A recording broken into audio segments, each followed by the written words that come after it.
Moi juste vous rappeler rapidement en quoi consistent les Elevation Days. Déjà, il faut rappeler que c'est un des rares événements du groupe qui mobilise et qui est proposé à l'ensemble des collaborateurs de l'entreprise, qu'ils soient en production, en France, en filiale, en Inde, au Brésil, aux États-Unis, en Afrique, en fait partout dans le groupe.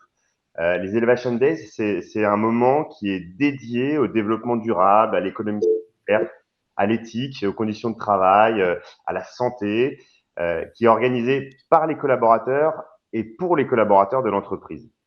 C'est un événement qui a pour but de sensibiliser, d'élever les consciences, de placer la RSE au cœur de chaque métier et surtout qui permet que chacun puisse avoir les clés, la compréhension, la prise de hauteur, que chacun puisse faire le pas de côté pour transformer les métiers, la manière dont chacun individuellement peut apporter de la valeur ajoutée à l'entreprise. Donc, c'est vraiment une transformation des métiers que les Elevation Days visent. Et ça fait maintenant 8 ans qu'avec les Elevation Days, le groupe Manitou choisit de s'élever collectivement. Alors cette année, un peu comme pas mal d'événements en ce moment, le groupe a fait le choix de proposer une édition hybride, on peut le dire comme ça. Il y a des événements en ligne comme celui auquel vous assistez, et il y a aussi des actions en présentiel. D'ailleurs, vous avez tous reçu le programme des missions solidaires que le groupe propose à l'ensemble des collaborateurs français cette année. Comme la participation à une collecte de déchets sur Nantes, le tri de bouchons à Ancenis, un chantier nature dans l'agglomération nantaise. Donc, il reste encore des places. N'hésitez pas à vous inscrire, à donner quelques heures de votre temps pour contribuer à votre manière à ça. Et pour les inscriptions, ça se passe via la plateforme WeAct que vous trouverez sur l'intranet. Avant de laisser la parole à Aude Brézac, notre directrice RSE, un dernier mot pour vous dire que cette conférence est enregistrée et sera mise à disposition ensuite pour un replay. Et puis, dernière chose, vous connaissez tous le système maintenant. Il y a un chat qui est à votre disposition pour poser vos questions. Donc, vraiment, n'hésitez pas. Il y a une session de questions-réponses qui est organisée en fin de visio, dans laquelle on répondra aux questions qui sont posées sur le chat, mais aussi, si vous le souhaitez, les poser oralement à ce moment-là, ça sera possible. Voilà pour cette courte introduction. Aude, je te laisse présenter dans le détail ce que nos internautes vont découvrir aujourd'hui. Ok, merci Robin. Merci à tous de nous rejoindre pour ce premier webinaire. On va passer 1h30 ensemble et l'objectif qu'on vous propose aujourd'hui, c'est tout simplement d'étendre nos horizons et découvrir ensemble de nouvelles perspectives.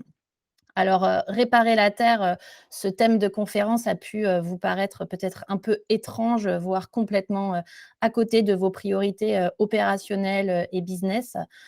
Pourtant, il est de plus en plus certain qu'avec la crise climatique, la crise énergétique, la surexploitation des ressources également, les entreprises vont devoir réinventer de nouvelles manières de faire, vont devoir inventer aussi de nouvelles voies demain pour faire du business. Et cela va avoir un impact sur tout le monde dans l'entreprise, sur votre façon de travailler et même demain sur vos objectifs. Alors, pour le groupe Manitou, on voit clairement maintenant, depuis à peu près 18 mois, un nouveau terrain de jeu qui s'est installé.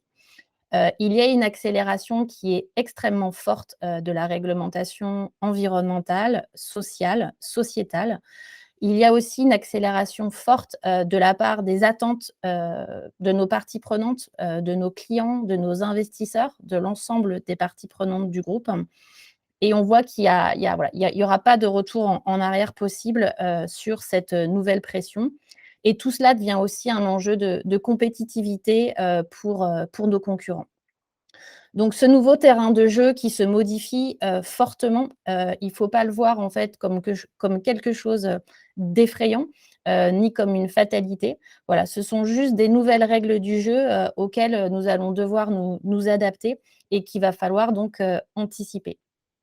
Donc, c'est important de prendre du recul et pour mieux nous préparer au changement, pour s'inspirer et pour repenser nos façons de faire, voilà. On vous propose cet événement dans lequel on vous propose du coup d'étendre nos horizons. Voilà, et vous allez voir, la bonne nouvelle, c'est que dans l'entreprise, on a une capacité d'innovation qui est forte, on a une grande capacité de changement et les solutions existent. Alors, pour nous parler de tout ça, on a 2 intervenants avec nous ce midi. Donc, tout d'abord, Pascale Guiffan, qui est cofondatrice et directrice générale d'Openland, et qui, à ce titre, accompagne la transformation et l'innovation d'organisations qui souhaitent accélérer sur les transitions écologiques et sociales.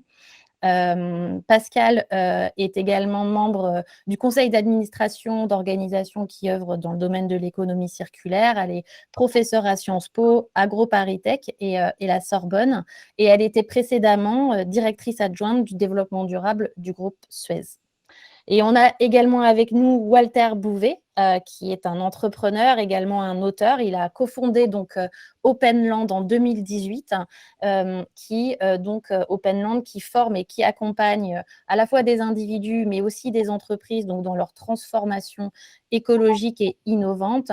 Et Openland a accompagné et a formé plus de 9000 personnes depuis 2018.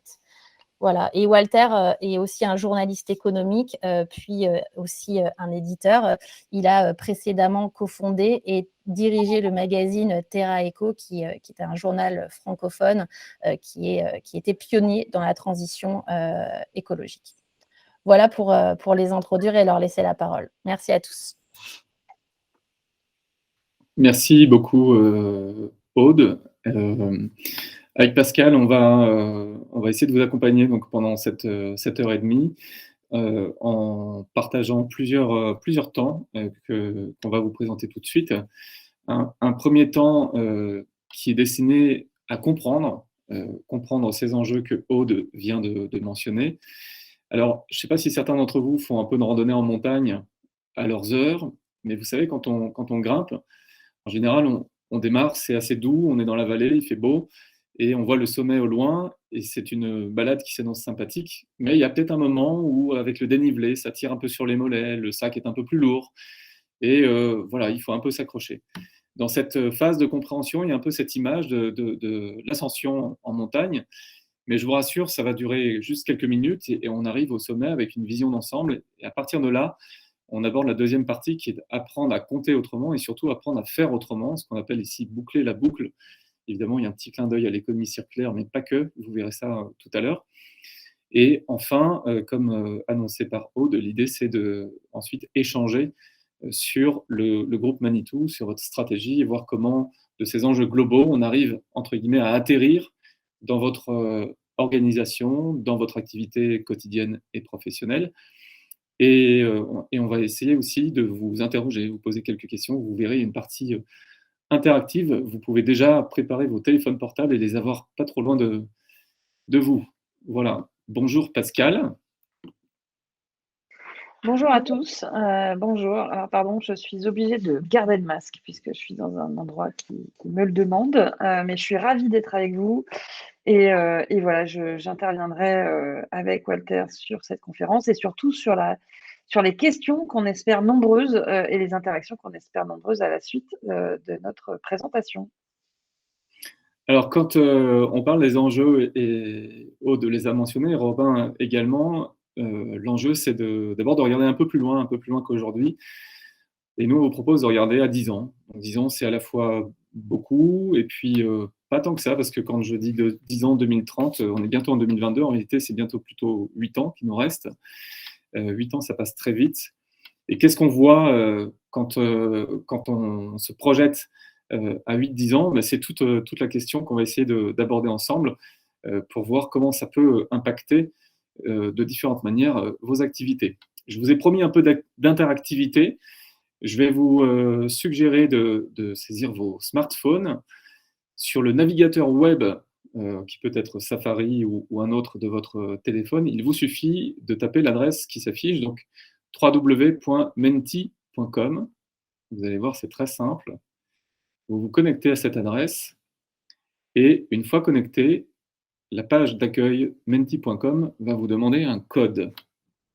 Ce code, c'est le 80 83 06 89 et il vous sera rappelé tout au long des petites questions qu'on vous posera et qui généreront un peu d'interactivité. Donc si vous le ratez, ne vous inquiétez pas, vous le retrouverez en chemin.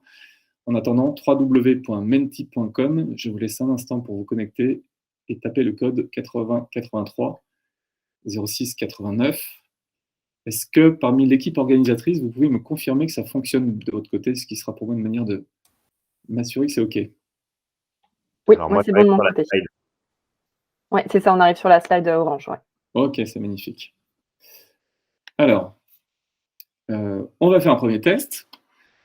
Quelles sont vos attentes pour cette rencontre? Je vous propose juste de glisser un petit mot, l'état d'esprit dans lequel vous êtes, ce que vous aimeriez voir ou entendre. Voilà, vous pouvez taper un petit mot, le valider, et on va voir si ça fonctionne. On a au moins 2 personnes qui suivent. Magnifique. Super. Merci à tous. Walter, excusez-moi, est-ce que vous pouvez redonner le code, s'il vous plaît?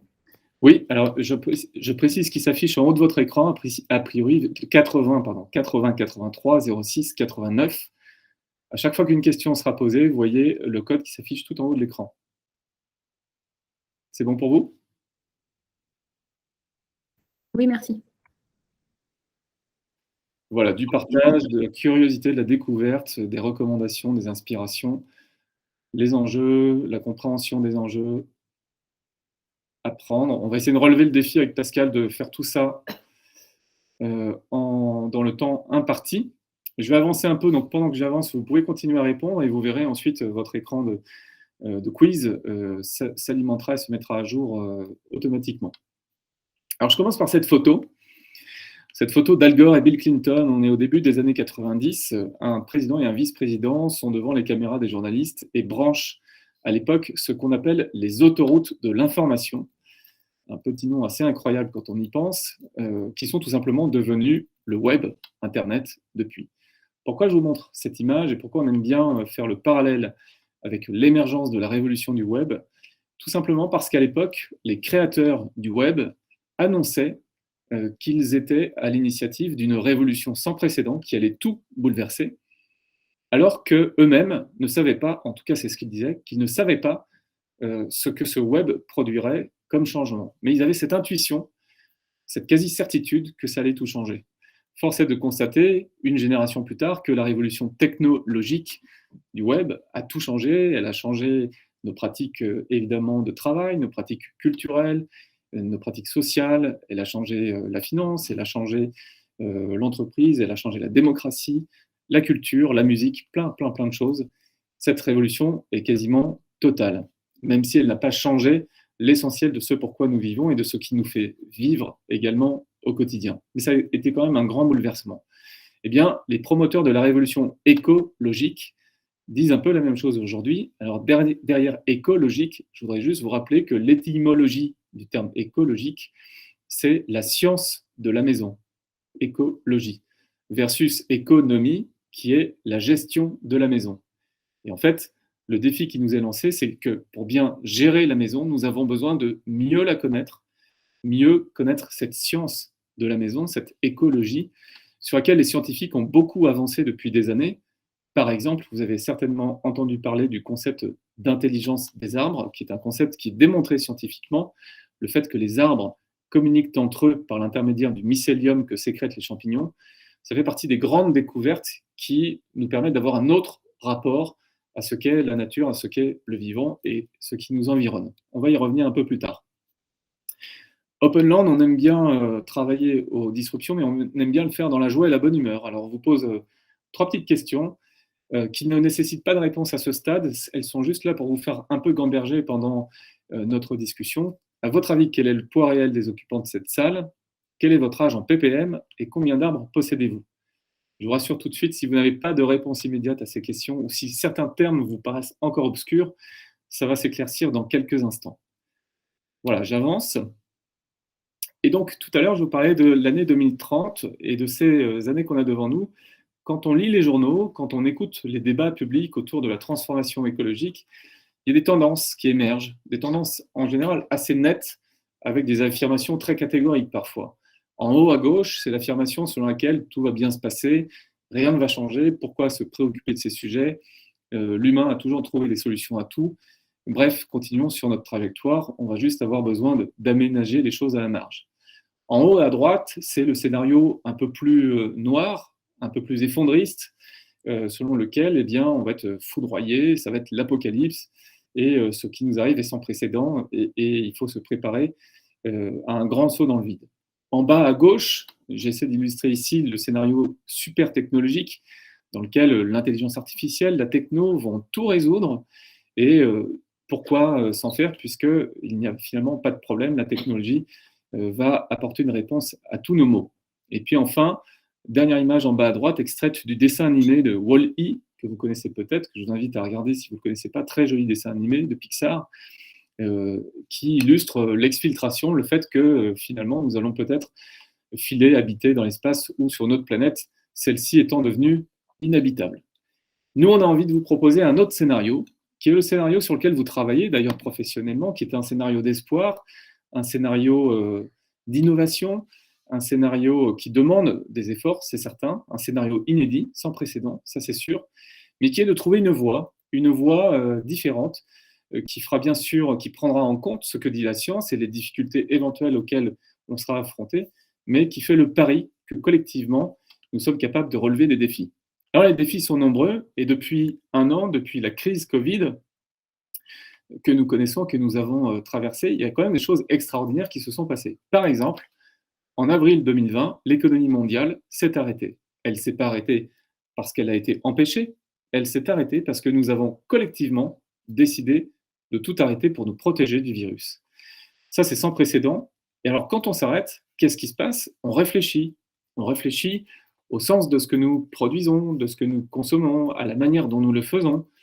Et beaucoup d'entreprises, beaucoup de professionnels qui réfléchissaient déjà sur ces sujets, mais ont poussé cette réflexion plus loin en disant comment maintenant on va, sur ces sujets sociétaux et environnementaux, essayer d'accélérer et trouver de nouvelles façons de faire, car quand même, peut-être que notre modèle actuel de production et de consommation a touché à une limite.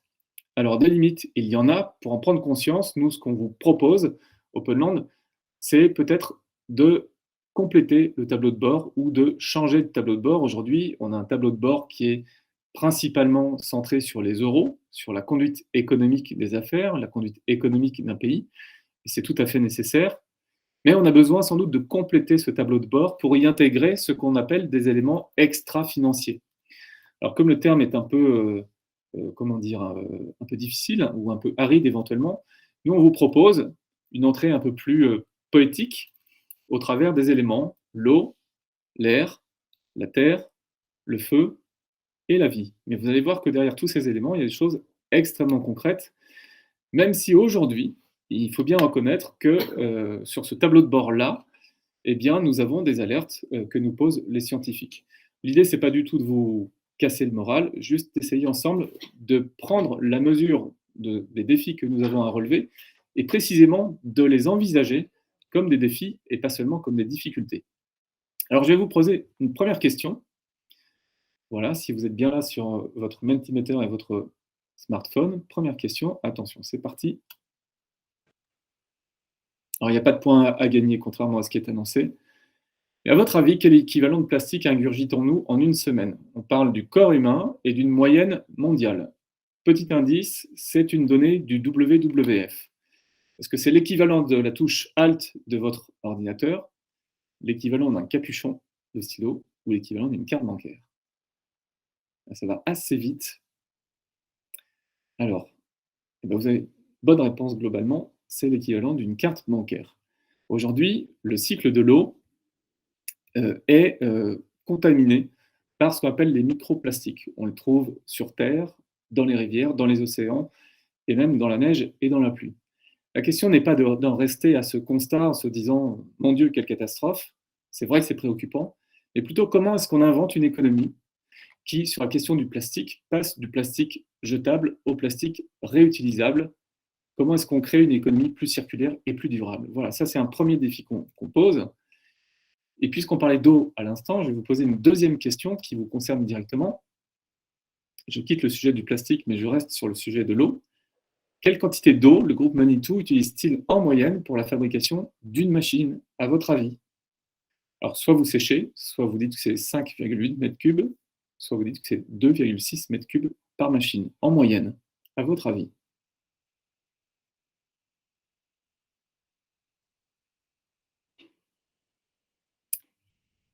Eh bien, c'est 2,6 mètres cubes. Voilà, je précise que les chiffres qui nous sont proposés dans ce quiz concernant le groupe Manitou nous ont été fournis par Aude et Coralie. Et si vous voulez en savoir plus, évidemment, vous aurez des éléments à disposition dans l'échange qu'on aura avec Aude en fin de session tout à l'heure. Je poursuis avec ces petites questions.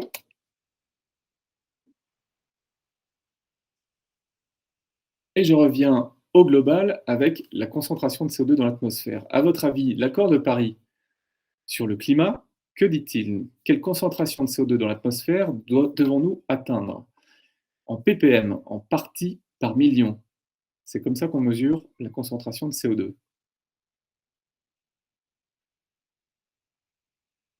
Alors, ce n'est pas 280, ce serait très bien, mais c'est très ambitieux. C'est 350 ppm. Alors, la semaine prochaine, vous aurez, je crois, une intervention avec les experts d'EcoAct qui creuseront cette question du climat. On va juste partager avec vous une ou deux infos à ce stade. Avec cette courbe que j'explique tout de suite, surtout ne pas vous en effrayer, cette courbe qui représente la concentration de CO2 dans l'atmosphère terrestre depuis 800 000 ans. Cette courbe, vous voyez qu'elle a oscillé à l'intérieur d'un tunnel pendant des centaines de milliers d'années. Et elle représente donc cette concentration de gaz à effet de serre qui produit justement l'effet de serre. L'effet de serre, c'est un phénomène naturel qui rend la vie possible sur Terre. Grâce à l'effet de serre, il fait en moyenne 15 degrés sur Terre. Sans l'effet de serre, sans cette couche d'atmosphère qui nous protège, la température sur Terre serait de moins 15 degrés en moyenne. Il serait donc beaucoup plus difficile d'y vivre et de cultiver ce qui fait notre alimentation. Eh bien, quand on regarde la concentration de gaz à effet de serre et notamment de CO2 dans l'atmosphère, on observe qu'il y a eu des grands changements pendant des centaines de milliers d'années. La grande nouveauté, c'est que ce que nous avons depuis la Seconde Guerre mondiale, ce n'est pas un grand changement, c'est une sortie dans le décor. La concentration de CO2 dans l'atmosphère est passée d'environ 300 ppm au sortir de la Seconde Guerre mondiale à 415 ppm au moment où nous vous parlons aujourd'hui. L'accord de Paris dit que nous devons faire demi-tour et descendre à 350 ppm en 2050. C'est-à-dire que nous devons réduire la quantité de CO2 que nous envoyons dans l'atmosphère au quotidien. Il faut décarboner l'économie. Et non seulement ça, mais il faudra peut-être demain aller chercher du CO2 dans l'atmosphère pour le retirer. Donc le défi est immense. C'est ce qu'on appelle le défi de la décarbonation ou une stratégie bas carbone, stratégie dans laquelle Manitou a souhaité s'engager. On a, pour réussir ce défi, un enjeu qui est, je vais y revenir juste après, de nous, entre guillemets, désintoxiquer des énergies fossiles. Ça ne va pas être simple, mais on a des débuts de solutions.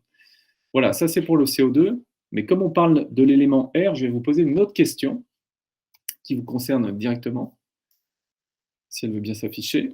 Que désigne le terme COV, à votre avis? Alors, donc là, c'est une réponse libre.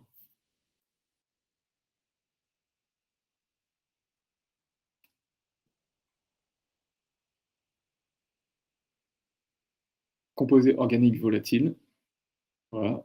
Bon, c'est bien, on en a quelques-uns qui suivent. Eh bien, c'est parfait.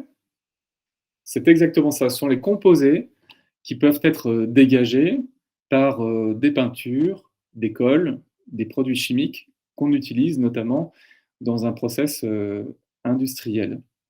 Eh bien, ces composés organiques volatiles, il y a un enjeu d'abord de choisir des éléments qui en émettent moins, évidemment de s'en protéger, ça c'est une question de qualité de vie au travail et même de qualité, sécurité, environnement, bien sûr. Mais l'enjeu, c'est comment demain on peut se passer d'éléments qui produisent des COV. Donc il y a aussi une réflexion industrielle sur ce sujet. Autre question, je poursuis. Attention.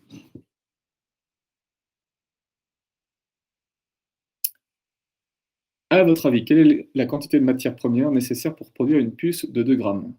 Vous voyez une puce électronique, une petite puce qui pèse 3 fois rien. Eh bien, si on met sur une balance tout ce qui est nécessaire à sa production, dans tout son cycle de vie, quelle est la quantité, quel est le volume, le poids de matière nécessaire selon vous?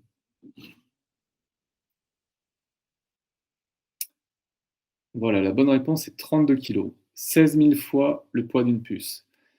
Cette petite question renvoie à ce qu'on appelle le sac à dos écologique. C'est une expression qui dit que tout ce qui vous environne, environnement industriel, environnement personnel, tous ces biens et services dont nous avons besoin, eh bien, nécessite de mettre en œuvre de la matière. Dans cette matière, on va trouver des minerais, comme ce lingot de tantale, le tantale qu'on trouve dans nos téléphones portables, parce que c'est un très bon conducteur électrique. On peut trouver des minerais, on peut trouver du bois, on peut trouver de l'eau, on peut trouver toutes sortes de matières en très très grande quantité. Le défi qui nous est posé, c'est comment on fait pour plutôt réutiliser la matière qu'on a déjà mise en œuvre. Donc, comment on fait pour déconstruire des machines quand elles sont en fin de vie? Comment on fait pour reprendre la matière de ces machines, pour les remettre dans le circuit et produire d'autres machines? Ça, c'est le défi de l'économie circulaire. On va y revenir également tout à l'heure. Encore une question qui concerne votre activité. Quel est le volume de déchets industriels produits en moyenne pour la fabrication d'une machine? On vous laisse un petit peu plus de temps pour répondre.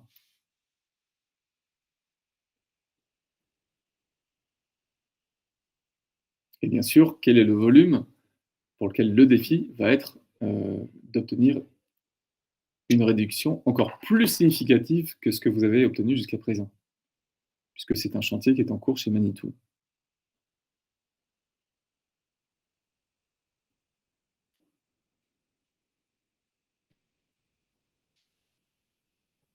Alors voilà, la bonne réponse, c'est 398 kg. Donc vous voyez, vous avez le sac à dos écologique en amont, toute la matière qu'on met en œuvre pour produire un objet physique, une machine par exemple. Et puis vous avez ce qu'il reste ensuite, et comment on fait pour que ces déchets deviennent des ressources et soient remis dans le circuit pour préserver les ressources qui ne sont pas illimitées. Une question cette fois sur l'énergie fossile, qui vous concerne directement. Notre économie doit donc se passer d'énergie fossile d'ici à 2050. C'est ce que disent les accords de Paris sur le climat. Mais aujourd'hui, quelle est la part des énergies fossiles dans la consommation mondiale d'énergie, à votre avis?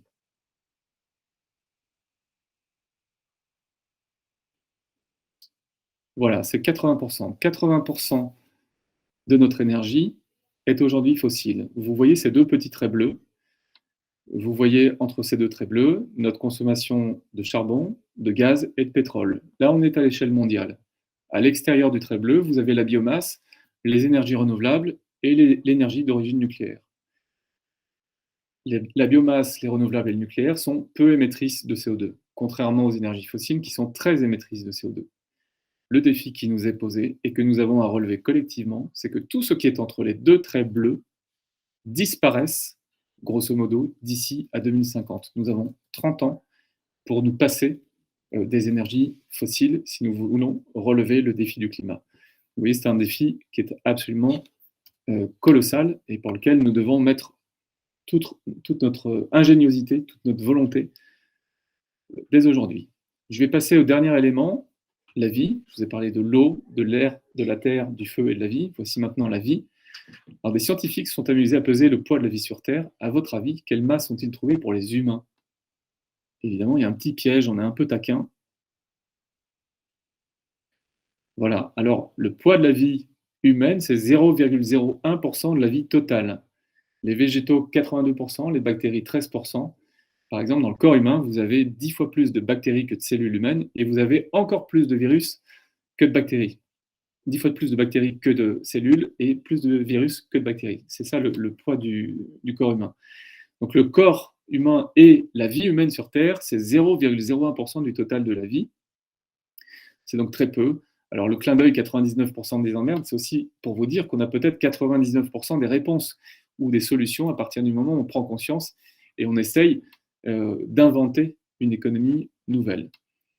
J'en viens donc au sujet de la vie. Vous savez sans doute que nous avons probablement enclenché la 6e extinction massive des espèces, que ce soit les animaux ordinaires comme les oiseaux, que ce soit la déforestation.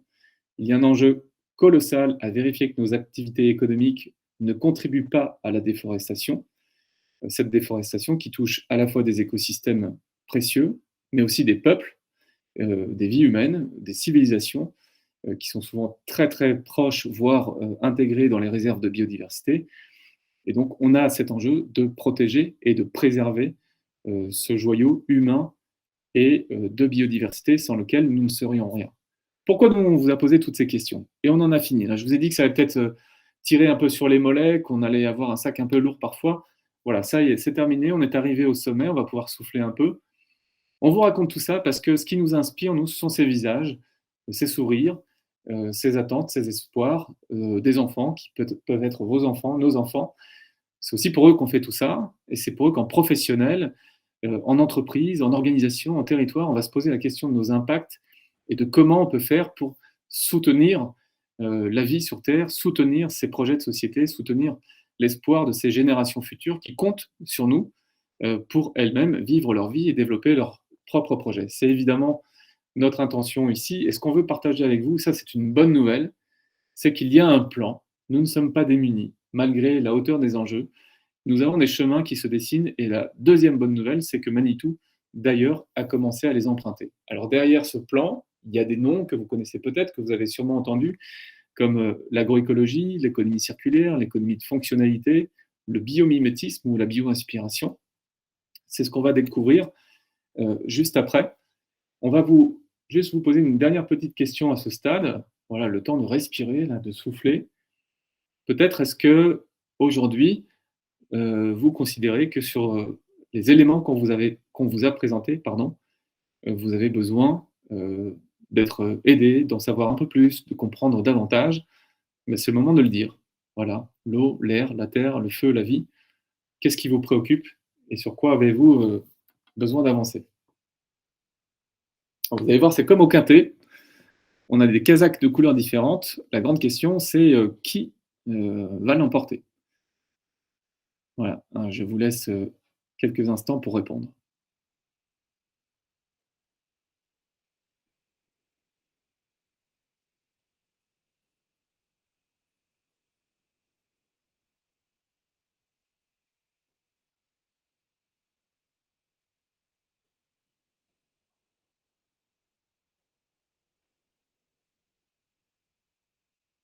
Et voilà, on voit que donc ressources et vivants, manifestement, la question de l'eau aussi, très importante, la question de l'eau, sont des sujets qui vous préoccupent, vous intéressent. Pour ce qui est du CO2 et des émissions, comme je vous l'ai dit, la semaine prochaine, je parle sous le contrôle d'Aude, vous aurez des sessions avec EcoAct pour parfaire et approfondir vos connaissances. Voilà, autant de projets en tout cas. Et maintenant, on va entrer dans la partie probablement plus enthousiasmante. Peut-être faire un petit rappel d'où nous venons, ce que nous sommes.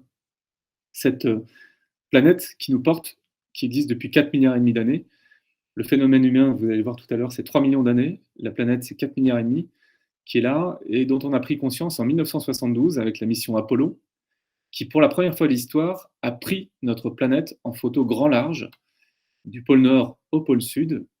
Et cette photo, qui a une 50aine d'années maintenant, a probablement contribué à la prise de conscience du caractère limité des ressources que nous avons sur cette planète, mais aussi de la beauté, du merveilleux, de la fragilité de cette petite bille qui poursuit son parcours dans l'espace, dans l'univers. Petite bille et parcours auquel assistent notamment les astronautes qui ont été touchés par cette photo, au point de ressentir des émotions qu'on appelle l'overview effect, qui les ont métamorphosés après leur retour sur Terre. Voilà, donc cette petite bille est là depuis 4,5 milliards d'années, et quand on regarde tout ce qui nous environne et ce qui est utile pour nous au quotidien, on voit que ça a été formé sur une échelle extrêmement longue de temps. La vie est apparue il y a 3,8 milliards d'années, d'abord dans les océans, puis beaucoup plus tard sur Terre. Les arbres ont commencé à pousser il y a 370 millions d'années. Il y avait 5400 milliards d'arbres sur Terre avant que Sapiens ne fasse de l'agriculture. Il en reste aujourd'hui 3000 milliards, c'est-à-dire moitié moins, un peu comme si notre métier à nous, Sapiens, au-delà d'être agriculteur, c'était d'être bûcheron. Il y a 185 millions d'années, les grands singes sont apparus, ce sont nos cousins, nous faisons partie de la même lignée, même de manière lointaine. Vous avez ici les chimpanzés, les bonobos, qui sont vraiment des cousins très proches, puisque nous partageons 98% de notre patrimoine génétique avec eux. Et puis on partage aussi une faculté essentielle qui vous intéressera, j'en suis sûr, tous, c'est que eux comme nous digérons l'alcool, ce qui devrait a priori nous rapprocher. Je poursuis ce long chemin de la vie. Il y a une centaine de millions d'années, les pollinisateurs sont apparus, qui sont à l'origine d'au moins un tiers de ce que vous trouverez dans votre assiette ce midi, ce matin ou ce soir. Donc les pollinisateurs et leur rôle essentiel dans l'agriculture mondiale. Et puis enfin, Sapiens, les hominidés il y a 3 millions d'années, et puis Sapiens il y a à peu près 300 000 ans. Tout ça s'est formé au très très très long cours, et tout ça forme finalement ce qu'on appelle la nature, dont nous faisons partie, et qui nous fournit un ensemble de services, des services culturels, des services d'approvisionnement, des services de régulation. Voilà, les services d'approvisionnement, c'est très simple. La nourriture qui est la nôtre quotidiennement, mais aussi les minerais, la matière dont on se sert pour fabriquer des machines comme les machines Manitou, pour construire nos maisons, pour fabriquer nos voitures. On a besoin de cette matière qu'on va trouver, entre guillemets, dans la nature ou dans le sous-sol. On y trouve aussi de quoi faire nos médicaments, de quoi évidemment boire, l'eau pure. Ça, ce sont les services d'approvisionnement. On a aussi les services de régulation, comme le climat, comme le cycle de l'eau, comme le cycle de l'air, grâce auquel nous respirons l'oxygène et la composition de l'atmosphère qui rend la vie possible sur Terre. Puis enfin, on a les services culturels, par exemple, la joie d'une balade en forêt, en montagne ou à la mer. Pensez par exemple à la valeur de cette balade quand nous étions tous confinés et reclus chez nous il y a encore quelques temps. Eh bien, on voit très très bien la valeur de ces services culturels. Mais la nature, elle a aussi inspiré des peintres, elle inspire des artistes, elle nous inspire tous d'une manière générale, et tout ça, ça a une valeur, c'est ce qu'on appelle les services culturels. Si on met tous les services que nous rend la nature ensemble, Robert Costanza, qui est économiste, a essayé de les chiffrer, de leur donner une valeur, pas pour qu'on les marchandise, mais juste pour qu'on en prenne davantage conscience. La valeur des services rendus chaque année par la nature, c'est 125 000 milliards de dollars par an. Retenez que c'est 1,5 fois le PIB mondial. C'est un peu comme si, pour produire 1,5 dollar de PIB, nous avions besoin d'1 dollar de nature. 1 dollar de nature pour 1,5 dollar de nature pour 1 dollar de PIB. Dit autrement, sans la nature, nous ne pouvons pas produire le PIB. Nous ne pouvons pas produire ces services, ces biens qui nous permettent de vivre et qui nous permettent de développer nos sociétés. C'est extrêmement important pour nous de partager ça avec vous pour comprendre que ce capital naturel, il est à l'origine du phénomène humain. C'est grâce au capital naturel que nous avons pu constituer nos sociétés. Et c'est à l'intérieur de nos sociétés que nous développons nos activités humaines, marchandes et non marchandes. Et ces activités marchandes, c'est ce qu'on appelle l'économie. C'est ce qu'on appelle l'économie, dont Manitou est un acteur. Et donc, vous voyez bien qu'on a d'abord le capital naturel qui permet de constituer le socle pour le capital humain, lequel permet ensuite de développer l'économie. Il y a cette espèce de hiérarchie qu'il faut rétablir pour apprendre à compter différemment. Et quand on lance des projets, s'assurer que, bien sûr, on va être au rendez-vous des enjeux économiques et financiers. Pour qu'un projet tienne debout, il doit être rentable. Qu'on va être au rendez-vous des enjeux humains, sociaux, sociétaux. Ça, c'est le deuxième point. Et le troisième point, qu'on va être au rendez-vous du capital naturel, dans lequel on va retrouver les indicateurs extra-financiers écologiques, comme la question du climat, comme la question de la biodiversité, comme la question des ressources.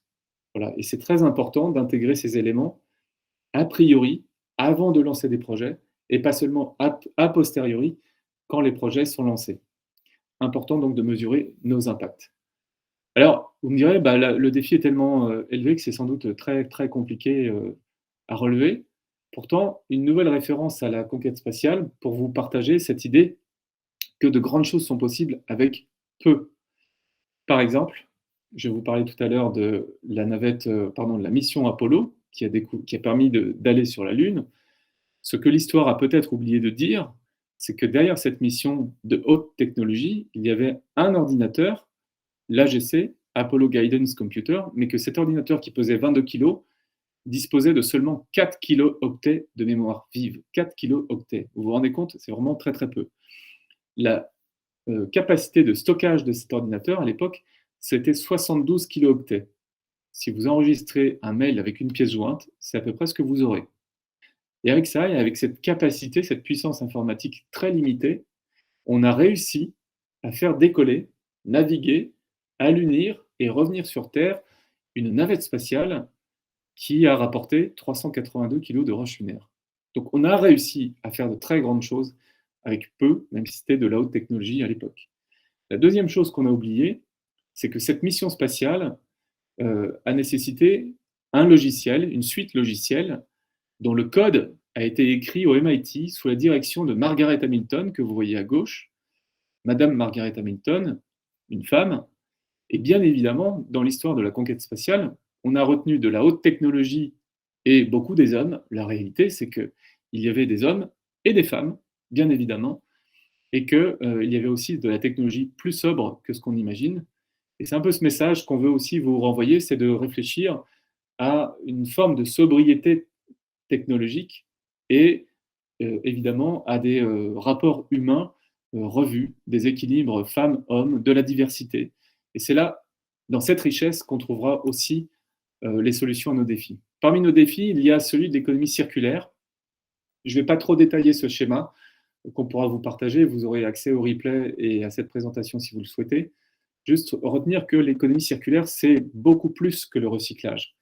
Ça intègre la question du recyclage, tout en bas à gauche, mais ça intègre aussi tout en haut à gauche ce qu'on appelle l'éco-conception. L'éco-conception, c'est quoi? C'est le fait que quand on crée un produit, quand on design un produit, on songe, avant même de le créer, à la fin de vie de ce produit. Pourquoi? Parce que ça permet d'envisager qu'à la fin de la vie de ce produit, d'abord ça permet d'accepter qu'il va avoir une fin, ça arrive, mais qu'au lieu de le jeter, ce produit, eh bien, à la fin de sa vie, on va plutôt réfléchir à le démonter, à démonter ses composants et à remettre ces composants dans le circuit industriel pour faire d'autres machines, d'autres produits, d'autres services. Si possible, en allant chercher de moins en moins de matières premières, en allant chercher de moins en moins d'énergie fossile et de plus en plus d'énergie renouvelable. Et donc, finalement, l'éco-conception et l'économie circulaire, c'est une sorte de pensée globale qui permet d'alléger l'empreinte écologique de tout ce que nous faisons au quotidien. Et bien évidemment, le groupe Manitou est totalement concerné et investi dans ce sujet et ce grand défi. Et là, je vous pose une petite question sur le pourcentage de réutilisation des déchets d'acier dans le groupe aujourd'hui.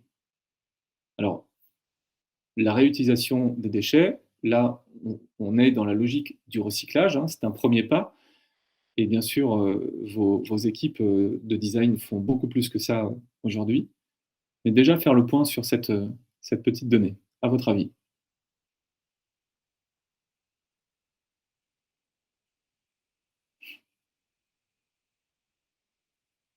Attention, suspense. Alors, la bonne réponse, c'est 100%. Et je laisserai à nouveau Aude, si nécessaire, commenter ce chiffre dans le temps d'échange juste après. Sur la question de l'économie circulaire, on a beaucoup d'exemples à disposition dans différents secteurs d'activité. Là, on va essayer de balayer plusieurs secteurs, des secteurs proches de vous, des secteurs parfois plus éloignés, pour vous montrer aussi les inspirations qui peuvent venir d'ailleurs. Patagonia, cette marque qui travaille sur notamment des vêtements outdoor, propose à ses consommateurs de ne pas acheter de nouvelles vestes, mais de faire réparer la veste que l'on possède déjà. Voilà, donc ça, c'est pas nouveau, hein. Patagonia le fait depuis des années et des années, et notamment avec un site de production qui se trouve en Californie, qui emploie à peu près 90 personnes, dont le métier est de faire 60 000 réparations par an sur des vestes qui ont des petits défauts ou qui ont subi de petites avaries. Et tout ça se fait gratuitement pour les clients, à tel point que désormais, quand vous achetez certains produits de Patagonia, eh bien, ces produits sont garantis 100 ans. Est-ce que pour autant, ça empêche Patagonia de vivre? Certainement pas. C'est une entreprise familiale qui est très rentable, qui tourne très très bien et qui est absolument leader sur cette question de l'économie circulaire. Ce que propose Patagonia aujourd'hui, ce sont des biens et des services les plus durables possibles. Et c'est aussi pour ça que cette marque est reconnue, c'est pour la qualité de fabrication et la durabilité de ces produits. On peut appliquer le même raisonnement dans des industries plus complexes, comme l'électronique. Vous avez ici l'exemple de la start-up des Pays-Bas, néerlandaise, Fairphone, qui a été lancée par le designer Bas van Abel. Fairphone a travaillé d'abord sur une filière équitable du coltan, ce composé qu'on trouve dans la plupart des téléphones portables et qui est extrait dans le bassin du Congo. Donc là, avec un enjeu de droits humains, un enjeu d'impact écologique aussi, l'idée de Bas van Abel, c'était de créer, comme pour le café équitable, une filière sur certains minerais, sur certains métaux, qui soit totalement équitable. Et ça, je trouve ça très inspirant pour un industriel comme Manitou, parce que vous-même, vous êtes évidemment, dans votre travail avec vos parties prenantes, vous êtes en relation avec des enjeux d'extraction, avec des enjeux autour des minerais et des matières premières. Ça a été le premier travail réalisé par Fairphone et qui maintenant avance sur différents métaux. Il n'y a pas seulement le coltan, ils ont fait tout un travail matriciel sur un ensemble de métaux avec un objectif extrêmement ambitieux de multiplier les filières équitables. Mais deuxième défi que s'est lancé Fairphone, c'est justement la durabilité et la recyclabilité de tous les composants de ces téléphones. Et pour ça, ils ont, en partant d'une feuille blanche, imaginé un téléphone qui s'assemble comme des briques de Lego, une quarantaine de briques de Lego qui sont démontables par l'utilisateur final, donc par des consommateurs comme vous et moi. Par exemple, si votre cellule photo est endommagée, vous pouvez simplement déclipser votre cellule photo, conserver votre téléphone, renvoyer la cellule photo soit à Fairphone, soit à un distributeur dans le pays où vous vivez, qui va réparer cette cellule photo et vous la renvoyer ou vous en renvoyer une neuve. De telle sorte que l'essentiel de la matière qui a été utilisée pour fabriquer le téléphone continue à faire sa vie. Si toute la téléphonie mondiale aujourd'hui agissait comme Fairphone, l'empreinte carbone de la téléphonie serait réduite instantanément de 30%. C'est absolument colossal. Et là, vous avez un procédé qui n'est pas inventé et qui existe. C'est ça la bonne nouvelle, c'est qu'on a plein de procédés aujourd'hui qui existent. Je vous donne cet exemple dans le secteur de la construction de Conceptos, une start-up colombienne qui, elle, a décidé de faire l'économie circulaire du plastique en designant une brique, une sorte de parpaing de plastique, un parpaing standard. Vous voyez, ce sont tous les mêmes parpaings. Et donc, elle travaille avec des sources plastiques. Ensuite, ils fabriquent ces parpaings qui permettent de construire, dans les pays du Sud notamment, des dispensaires, des écoles, des mairies, en quelques jours, et tout en donnant une nouvelle vie beaucoup plus durable aux déchets plastiques.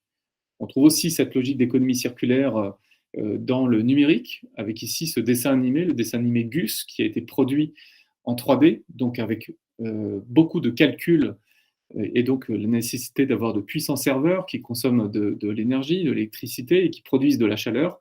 Eh bien, les serveurs qui ont servi à produire ce dessin animé sont eux-mêmes installés à proximité d'une grande piscine à Paris, la piscine de la Butte aux Cailles, ce qui fait que la chaleur des serveurs est récupérée pour chauffer l'eau de la piscine de la Butte aux Cailles. Dans d'autres domaines, des domaines qui vous concernent, dans le domaine des transports, on voit se développer, notamment dans le B2B, des projets de rétrofit. Alors rétrofit, c'est quoi? C'est cette idée selon laquelle quand une voiture existe, Ici, vous voyez le projet Yanmotion. Pourquoi aller chercher une voiture neuve pour produire une voiture électrique? Est-ce qu'on ne peut pas changer la motorisation d'une voiture qui existe déjà et qui serait une voiture thermique? Eh bien, c'est ce que propose le rétrofit. Vous allez avec votre vieille voiture thermique chez le garagiste le matin et le soir, vous en sortez avec un kit électrique qui fait que vous disposez alors d'une voiture électrique qui émet très très peu de CO2 désormais dans son cycle de vie.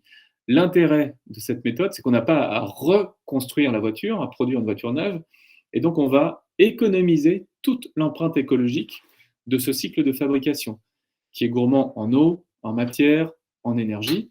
Selon les calculs de Yanmotion, c'est 38% d'économie de CO2 potentiel. Alors, je sais que le rétrofit est un sujet qui inspire Manitou. Dans votre secteur, on peut signaler les ambitions du groupe automobile Renault de travailler non seulement sur le rétrofit, dans certaines, le groupe Renault est en train de monter une usine consacrée au rétrofit notamment de ces véhicules professionnels. Donc cette idée d'électrifier des véhicules thermiques pour les remettre sur le circuit. Il y a aussi l'idée de travailler sur l'énergie, le recyclage des batteries, la récupération des batteries. Bien souvent, une batterie automobile à 75-80% de capacité, elle est considérée comme, entre guillemets, morte. Et pourtant, elle a encore 75% de capacité. Donc on peut réparer cette batterie, on peut lui trouver un nouvel usage, par exemple, dans des bâtiments qui ont besoin de travailler avec des batteries, des bâtiments, des immeubles, tout simplement, plutôt que de dire, ben voilà, cette batterie est inutilisable et on va simplement la jeter. Voilà, donc Renault travaille aussi sur ce sujet, évidemment sur l'économie circulaire, avec la recyclabilité de ces matières premières et de ces métaux et de ces véhicules. Et puis enfin, un projet Restart qui considère qu'au sein du groupe Renault, créer une cellule d'innovation qui va être ouverte aux collaborateurs et qui va permettre sur ces sujets de tenter de nouvelles choses, d'ouvrir de nouvelles voies, d'inviter à innover, d'avoir le droit à l'erreur aussi, de ne pas se dire que tout doit réussir du premier coup parce qu'on cherche à inventer une nouvelle économie, donc on ne va pas le faire en 2 jours. Donc voilà, ça c'est le programme Renault dans un secteur d'activité qui est très proche du vôtre. Si on s'éloigne un petit peu, quoique, dans le domaine de la navigation et du transport intercontinental, et comment on fait pour décarboner le shipping, donc tous ces grands cargos qui transportent des containers, qui transportent des machines, qui transportent parfois des fusées. Eh bien, on a plein d'initiatives encore aujourd'hui. Là, vous avez cette entreprise bretonne qui s'appelle Grain de Sel, qui, elle, travaille sur un bateau qui fera du transport à voile uniquement pour des fèves de cacao.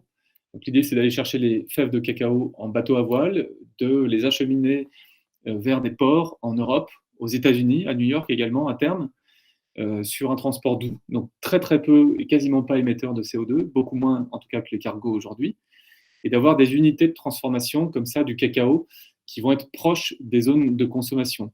Simplement, ce que fait Grain de Sel, c'est de modifier sa logistique, et en travaillant sur sa logistique, elle peut intégrer le fait que le temps de transport va être un peu plus long, mais il va être beaucoup moins carboné. Là, vous avez donc un exemple magnifique de durabilité.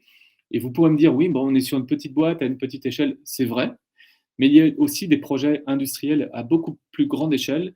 Par exemple, équiper des grands cargos, des grands porte-containers avec ces grandes voiles. C'est le projet d'Airseas, notamment de la start-up Airseas, avec des résultats de l'ordre de 20% d'économie sur la consommation de carburant et de fuel. Vous avez également Zéphyr et Boré, qui est elle aussi une start-up française, qui va convoyer à partir de l'année prochaine des tronçons de la fusée Ariane depuis l'Europe jusqu'à Kourou en Guyane, avec un bateau à propulsion mixte, voile et carburant, qui permettra de faire jusqu'à 30% d'économie de CO2. C'est ce bateau, cette maquette qu'on voit ici. Et puis, vous avez d'autres projets, le projet de Neoline, un autre projet en Suède également, qui vise jusqu'à, à terme, supprimer 90% des émissions de CO2 du transport en bateau. voilà, on est bien là à l'échelle de projets industriels. Donc, une source d'espoir importante pour décarboner une partie de l'industrie. Dans le domaine du bâtiment, de l'immobilier, de la construction, qui est un domaine avec lequel vous collaborez, je voulais vous parler de cette initiative américaine, enfin nord-américaine au Canada, DIRT, qui est une entreprise qui travaille sur des composants modulaires pour créer des bâtiments, créer des immeubles et des bâtiments totalement modulaires qu'on peut monter et démonter, un peu comme si on appliquait le principe du Fairphone, du téléphone que je montrais tout à l'heure, au bâtiment, pour avoir des modules totalement réutilisables et qu'on peut interchanger. Alors, il travaille aussi sur les matériaux, avec des matériaux biosourcés, donc qui viennent de la nature, du recyclage à partir de jeans ou de textiles, de déchets recyclés, et eux-mêmes travaillent sur le fait de minimiser leurs emballages et de systématiquement les recycler. Dans le domaine des travaux publics, et là encore avec la mise en œuvre de grandes machines comme vous pouvez en produire, cette entreprise française Charrier qui travaille à la renaturation. Ici, il s'agit du marais de Tasdon, près de La Rochelle, donc un grand projet de renaturation. Et donc là, on voit comment une entreprise de travaux publics qui avant, et encore aujourd'hui, fabriquait et fabrique des routes, eh bien, finalement, trouve une partie de son modèle d'affaires dans la régénération d'écosystèmes qui sont stratégiques pour nos territoires. Ici, un marais, c'est une zone humide, et les zones humides sont des puits de carbone, donc qui permettent d'absorber beaucoup de CO2 et de lutter contre le dérèglement climatique. Eh bien, c'est aussi un produit que propose très concrètement Charrier. Alors, je vais conclure cette séquence en vous parlant, au-delà de l'économie circulaire, de l'économie qui régénère, parce que c'est ça finalement l'objectif, c'est comment on peut s'inspirer également du vivant. Il y a la question du climat, comment on peut s'inspirer du vivant pour faire progresser nos systèmes industriels, absorber du CO2, réduire notre consommation de ressources. Eh bien, quand on observe la forêt, on observe que la forêt, justement, est un système parfait dans lequel il n'y a pas de déchets. La forêt absorbe le CO2, produit de la matière, filtre l'eau et permet également, pourquoi pas dans l'agroforesterie, de produire de l'alimentation pour les humains et de l'activité. Eh bien, il y a plein de choses à inventer dans ce domaine et plein de choses dont l'industrie peut s'inspirer. Là, vous avez l'exemple de la replantation selon la méthode Miyawaki. Vous connaissez peut-être Mini Big Forest et Boom Forest, qui replantent des forêts urbaines à partir de cette méthode qui permet de créer des îlots forestiers en ville en moins de 2 ans. Voilà, donc ça, c'est une innovation. Vous avez ici en Italie cette start-up qui produit de l'habitat bioclimatique en impression 3D. Donc, ce sont les principes de l'impression 3D. Vous voyez le portique d'impression 3D là, derrière l'image à gauche. Sauf qu'ici, on s'appuie sur une matière qui est de la terre crue et de la paille de riz. Donc, de la matière très proche du territoire où on construit et donc de la construction biosourcée. Au Danemark, près de Copenhague, un écoquartier va voir le jour dans les prochaines années qui est pensé comme une forêt. C'est-à-dire qu'on a d'abord designé une forêt, aménagé une forêt avec des entreprises de travaux publics. Donc cette forêt va être aménagée avec des cours d'eau, avec des espaces de permaculture, avec des espaces forestiers. Et cette forêt est designée pour y accueillir ensuite des activités humaines, de l'habitat, des immeubles, des services publics, des écoles, des entreprises, des commerces, des voies de circulation. Voilà, c'est l'écoquartier de Køge au Danemark, avec cette idée qu'on va avoir un quartier qui va rendre plus de services à la nature qu'il ne va lui en emprunter. Sachez pour finir que l'industrie elle-même réfléchit à ces procédés. Interface, qui est une entreprise nord-américaine dont le siège est à Atlanta, Interface fabrique de la dalle de moquette et travaille actuellement sur un projet de R&D qui consiste pour sa dalle de moquette, en travaillant sur des matériaux biosourcés, à produire une dalle de moquette qui va être capable, dans son cycle de production, d'absorber plus de CO2 qu'elle ne va en émettre. La moquette, grâce à ces matériaux biosourcés, absorberait, c'est le projet, pour l'instant on est en phase de R&D, absorberait davantage de CO2 qu'elle n'en émettrait.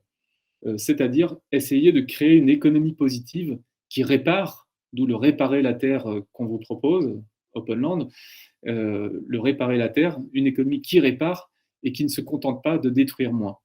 Alors soyons clairs, hein, aujourd'hui à ce stade, c'est un projet de R&D. On peut même dire que c'est une utopie industrielle.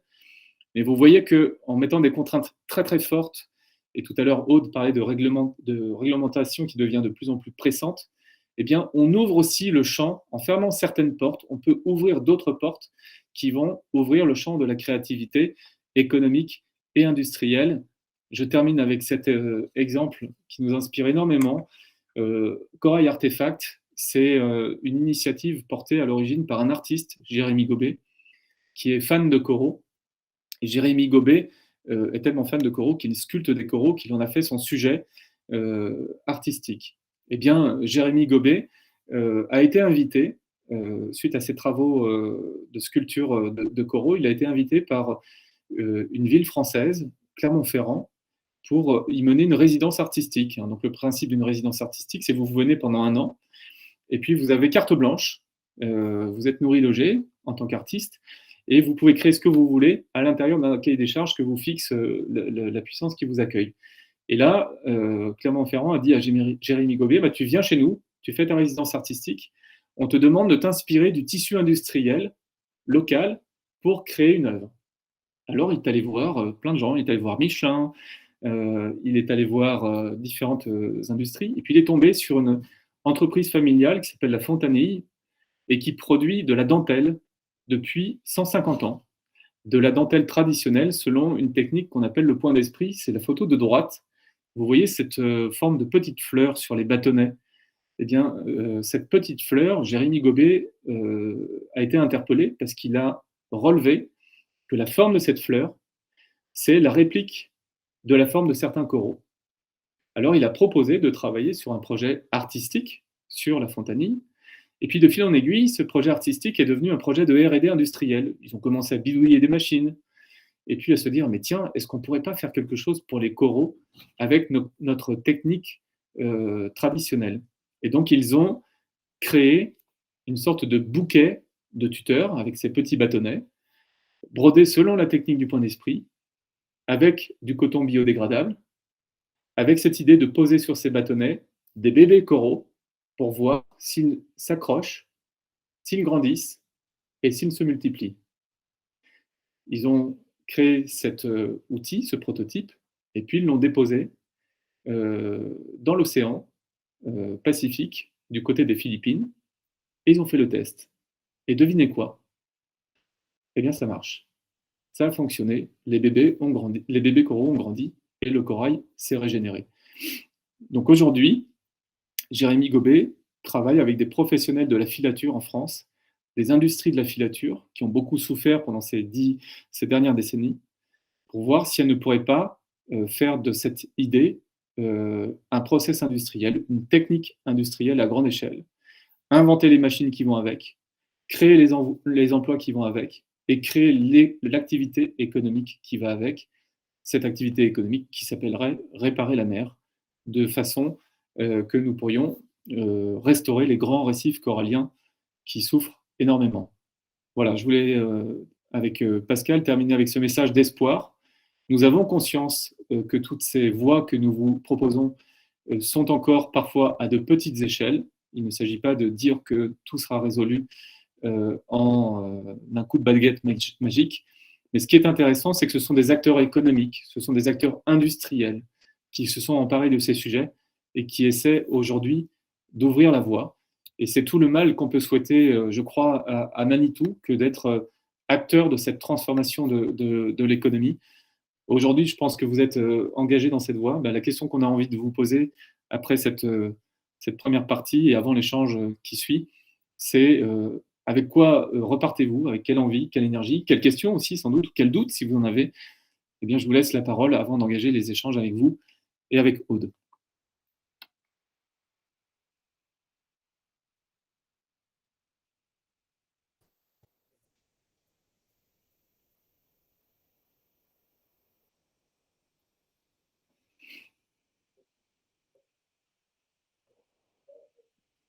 Voilà, Aude, je ne commente pas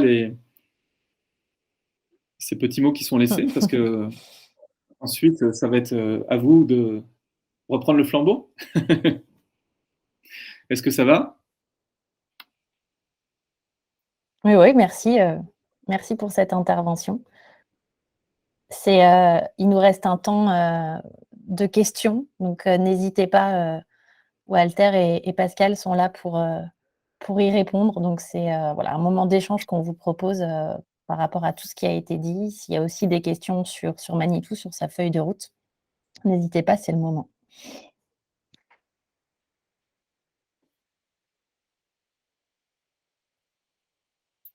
Voilà, je vais peut-être très momentanément arrêter le partage d'écran. Aude, on va pouvoir le Oui, reprendre si vous pouvez nécessaire. On a utiliser, voilà, soit prendre la parole, soit utiliser le chat si vous préférez pour les questions.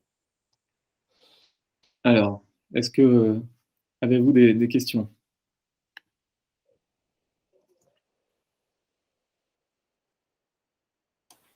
Alors moi, j'avais peut-être une question. Donc tout à l'heure, vous parliez de capital naturel et comment en fait est-ce qu'on pourrait évaluer en fait l'impact d'un produit sur le capital naturel par rapport à un autre? Pascal, est-ce que tu veux prendre la main?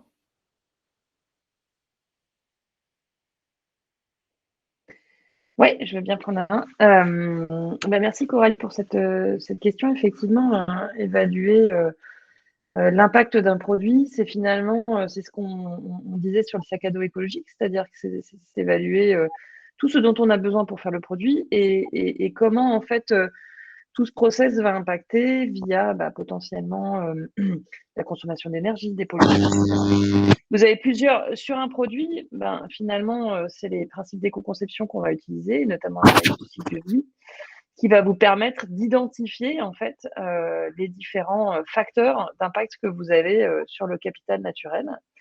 On a aujourd'hui, en termes de méthodologie, des méthodologies qui sont très robustes aussi sur la partie plutôt GES, émissions de gaz à effet de serre, sur la partie matière, etc. Sur la partie impact sur la biodiversité, et là, si on parle plutôt au niveau de l'organisation, et bien là, les méthodologies sont en train de se développer et elles sont un peu plus complexes à mettre en œuvre puisqu'en fait, elles vont toucher un certain nombre d'aspects, notamment sur la question de la protection des habitats, sur la question de la diversité génétique, sur la question du lien au stock de ressources de biodiversité qui sont touchées, etc. Donc là, c'est un peu plus compliqué. Mais en tout cas, au niveau du produit, on a aujourd'hui tout simplement, les ACV sont des méthodologies qui fonctionnent assez bien et qui permettent d'évaluer justement cette partie sur l'impact naturel. Une autre réponse également, c'est qu'aujourd'hui dans les organisations, Walter vous parlait du fait d'avoir d'autres indicateurs pour gérer une entreprise, d'autres indicateurs que les indicateurs économiques. Et aujourd'hui, il y a des recherches sur ce qu'on appelle la comptabilité triple capital, où l'objectif est justement d'avoir une comptabilité pour l'organisation qui porte sur la partie économique, mais également sur les aspects du capital social et du capital naturel. Donc, c'est les travaux notamment d'un chercheur qui s'appelle Jacques Richard, qui travaille sur ces enjeux. Et il y a fort à parier que c'est sûrement l'avenir du reporting, en tout cas des indicateurs extra-financiers, de la façon dont ils vont être pris en compte ensuite dans l'entreprise. Ça répond à votre question, Coralie. Oui, ça y répond. Et du coup, sur l'aspect d'enjeu, de triple capital, quels sont ces trois capitaux exactement? Le capital économique, le capital social et le capital naturel. Ça marche, merci. Voilà. Je vois qu'on a des questions dans le chat. Alors, je ne sais pas si vous les voyez en même temps en direct, Pascal ou Walter. On a une question d'Axel Marie sur le produit placo-absorbant de Lafarge. Est-ce que du coup, il rentre dans les bonnes idées inspirantes peut-être au niveau de l'impact environnemental de ce type de matériel? Alors, une réponse toute simple. Je ne sais pas toi, Walter, mais moi, je ne connais pas le placo-absorbant de Lafarge. Donc, merci de nous pointer vers ce produit. On va regarder ça en détail et on peut revenir vers vous du coup. Oui, on peut vous faire une réponse. On préfère ne pas s'avancer quand on ne connaît pas, mais effectivement, on va regarder. Je vois également qu'il y a effectivement une référence à Neoline, tout à fait. Tout à l'heure, on parlait de navigation et donc de la mutation du transport,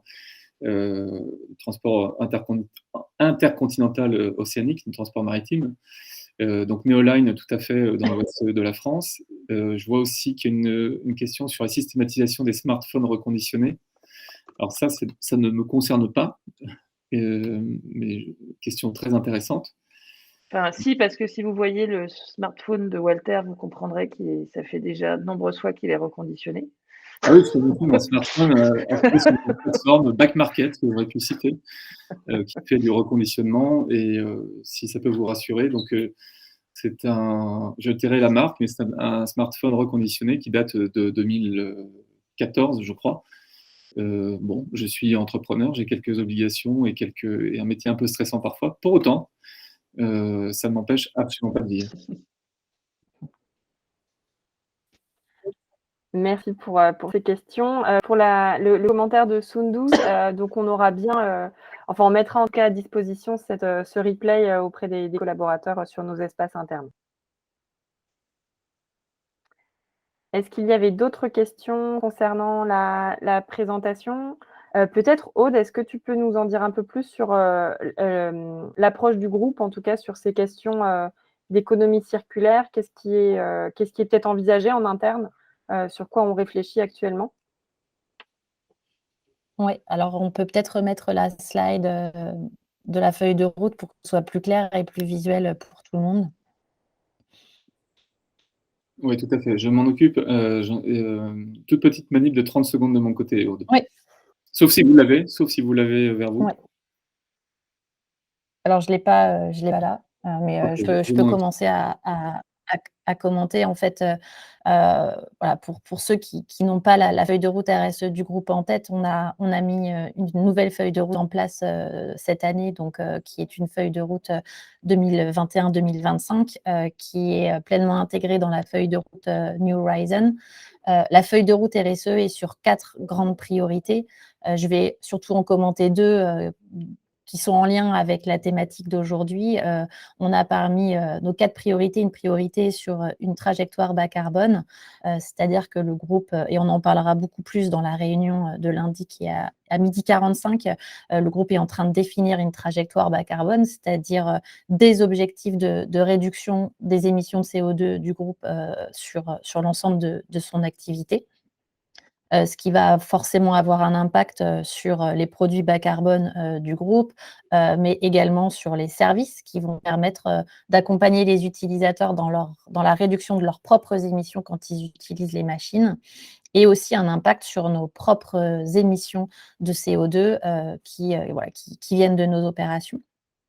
Et enfin, la deuxième priorité, qui est très liée à ce qu'on vient de dire aujourd'hui, mais qui est aussi liée à la trajectoire bas carbone, parce que c'est un levier supplémentaire, c'est l'économie circulaire. On a plusieurs études en cours au niveau de l'économie circulaire, pardon, pour aller innover justement vers de nouveaux modèles économiques. Et puis, on a aussi des projets en cours.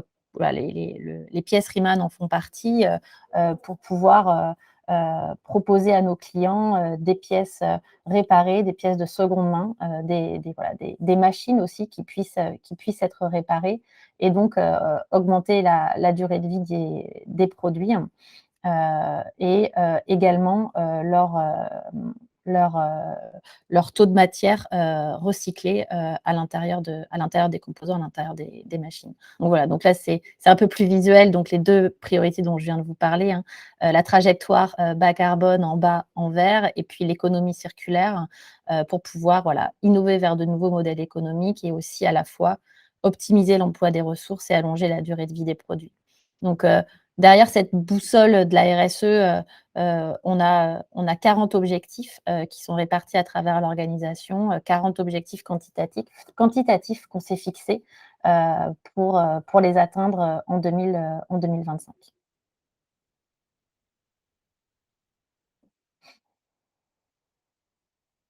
Voilà. Et puis, Peut-être pour compléter par rapport, on parlait d'analyse de cycle de vie ou de mesure de gaz à effet de serre tout à l'heure. Pour définir notre trajectoire bas carbone, on a évidemment dû mesurer où nous en sommes en termes d'émissions de gaz à effet de serre. Donc, on a mené cette année un bilan carbone.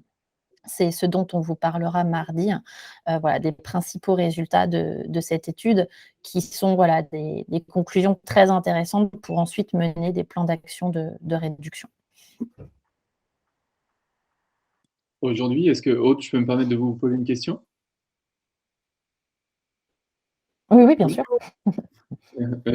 Sans déplorer ce qui sera dit la semaine prochaine, pour vous, où sont les grands enjeux de la décarbonation de votre chaîne de valeur?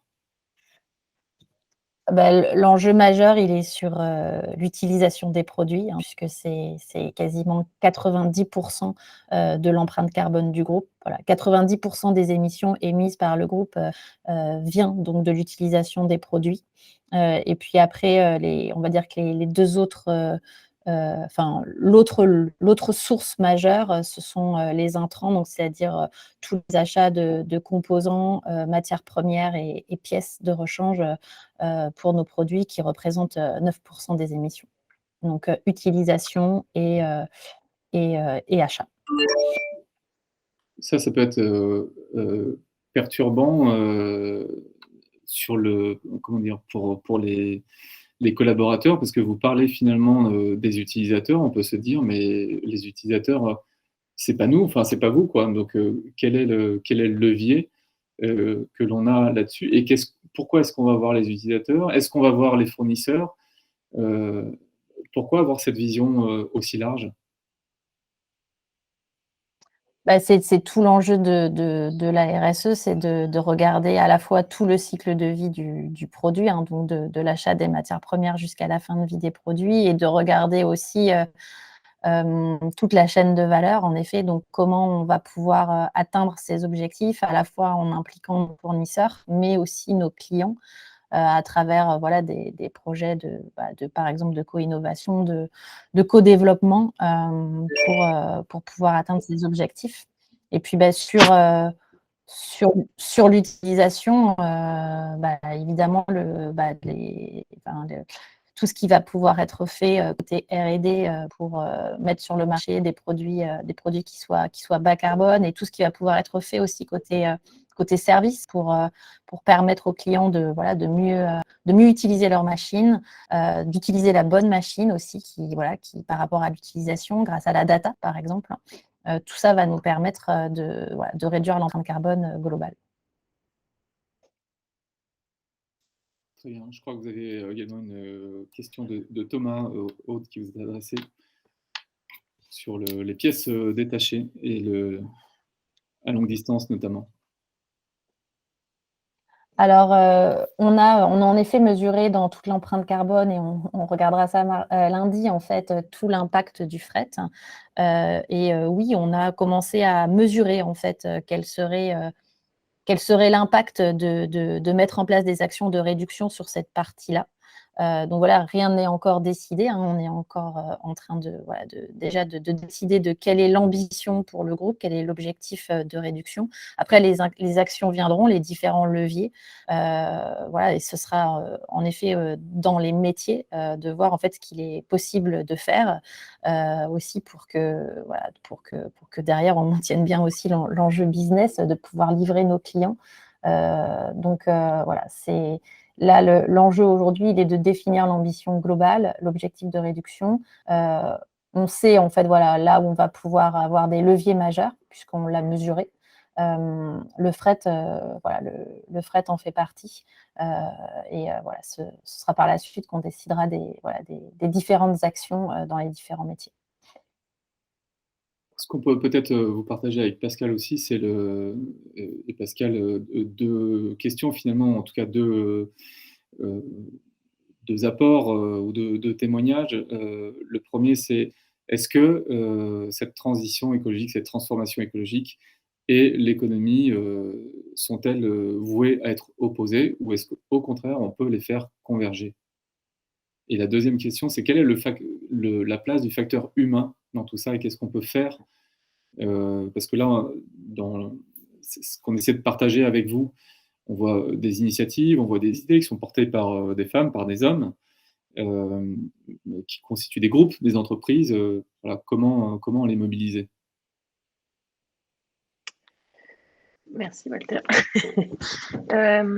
Sur ces deux questions, hein, juste pour un peu rebondir, et Aude, je suis preneuse aussi qu'on se fasse un petit ping-pong là-dessus pour voir ce que vous mettez en place chez Manitou, mais sur la convergence économie et écologie, en fait, je crois que ça revient à ce que vous disiez en introduction, non au fait que, en fait, ce sont des nouvelles règles du jeu, et qu'aujourd'hui, dans la vision stratégique d'une organisation, dans la façon dont on va faire son métier demain, quel que soit ce métier, il y a un certain nombre de questions qui s'ajoutent,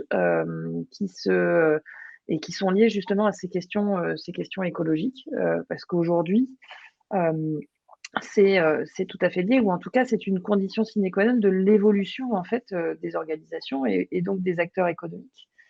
Et je crois que quand on voit votre feuille de route RSE, on voit bien que c'est au cœur de votre stratégie et de votre processus de production aussi. Et sur le facteur humain, comment est-ce qu'on peut témoigner de la mobilisation notamment des inspirations qu'on pose et d'autres avec lesquelles on peut être amené à cheminer d'ailleurs?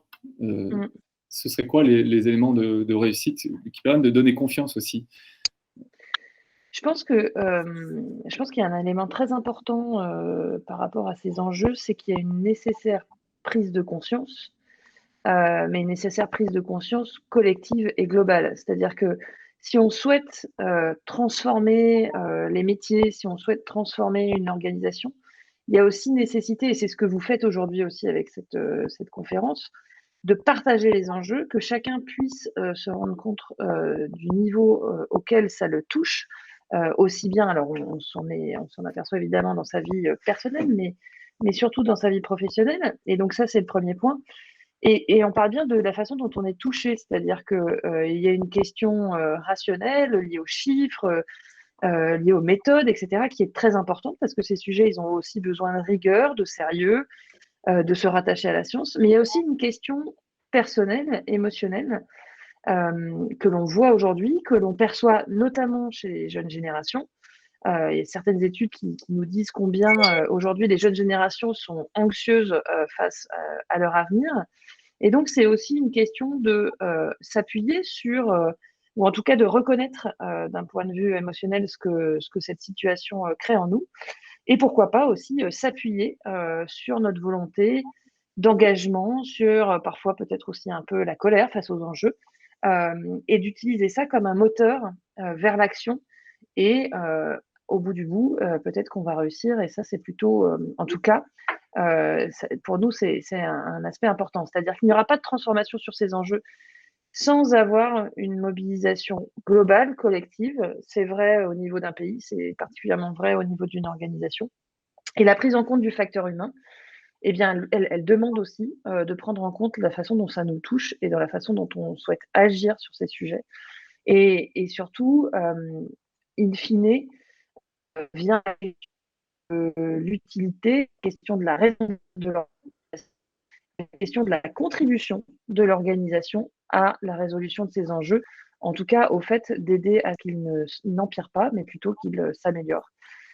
Et ça, c'est aussi une vision globale. Quand on vous montre l'exemple d'interface qui nous dit que avec des dalles de moquette, on va absorber du CO2. Alors, c'est vrai que dit comme ça, c'est un peu contre-intuitif. On se dit, waouh, ils ont fumé la moquette, entre guillemets.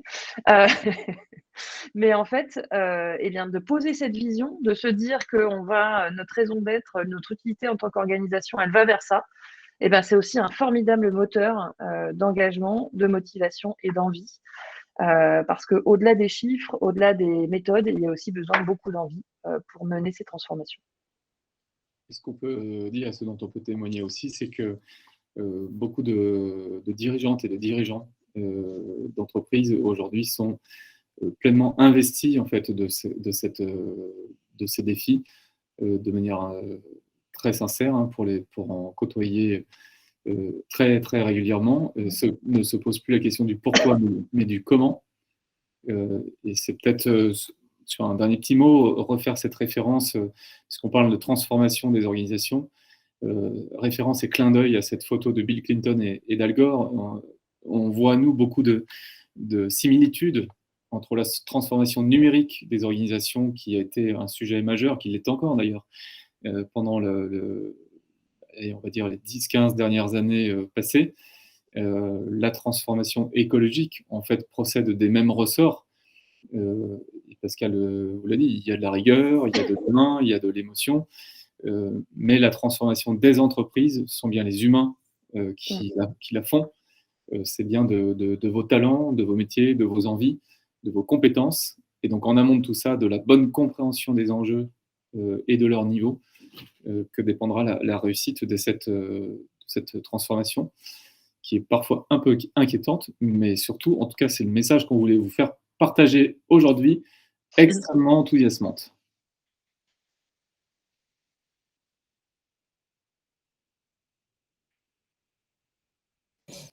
Alors, je suis désolée, j'ai une petite perte de réseau.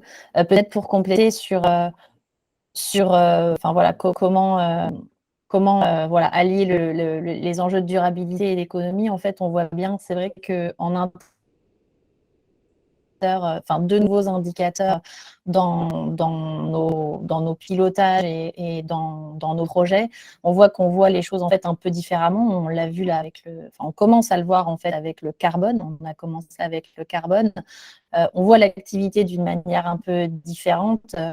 Ça peut étonner d'ailleurs certaines de nos parties prenantes qui peuvent penser que voilà, Manitou émettrait finalement le plus à travers son activité industrielle et ses usines, là où finalement cette empreinte n'est que de 1% sur toute l'empreinte globale. Donc ça donne de nouvelles perspectives et ça permet de prioriser les enjeux là où ils sont les plus importants.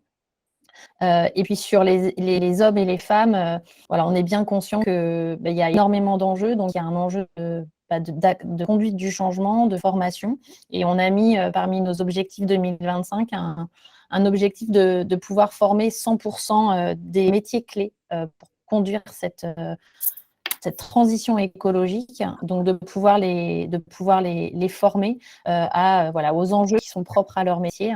Et on a démarré cette année, par exemple, avec les achats, avec des formations d'achat durable et d'achat responsable. Super, bravo. Aude, je crois que le temps imparti arrive à son terme. Oui. Oui, merci à tous. Pour ceux qui souhaiteraient du coup en savoir plus sur la trajectoire bas carbone, sur tous les résultats de notre quoi on parle, eh bien, je vous propose de venir nous rejoindre donc lundi pour le deuxième webinaire qui aura lieu donc à 12h45. Et merci beaucoup à Walter et Pascal pour votre intervention. Merci à vous de nous accueillir. Voilà, C'est un vrai plaisir. Et bon vent à vous. À très bientôt.